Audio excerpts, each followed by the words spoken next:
Here is a test of it in 720p mode, 60 FPS, fully zoomed in, and this is supposed to be the bokeh.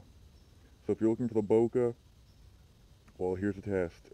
Probably some of the best you'll get, but you can get closer with the lens. But then that requires that you adjust the focus to the right. And then I think this is as close as I can get without actually touching a blade of grass. That's the bokeh you can expect to get from the Panasonic. 720p, 60 FPS.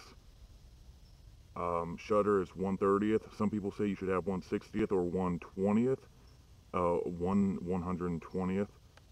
But I have it at 1/30th and it looks fine. And the colors are more realistic. It looks almost accurate to real life.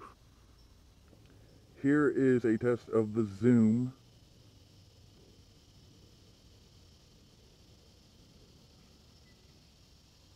Look at that bokeh. That bokeh is beautiful. Here's a test of the sky and sun with the lowest ISO I could get it set to.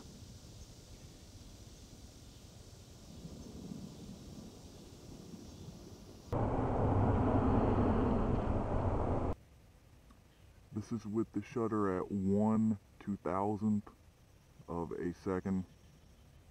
Just look at that. It is the end of the world.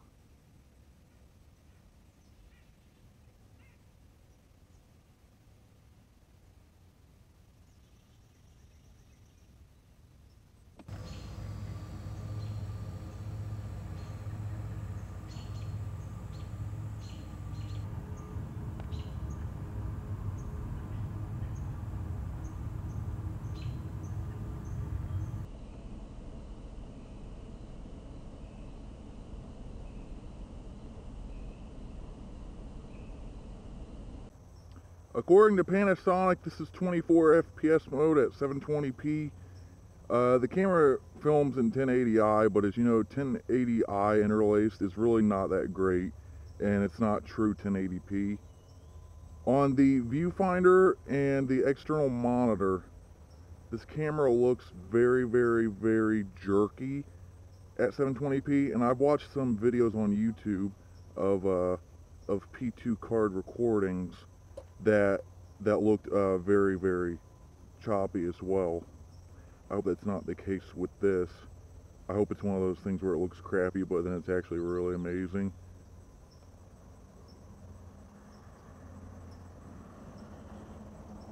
But I don't film in 24 FPS usually anyway.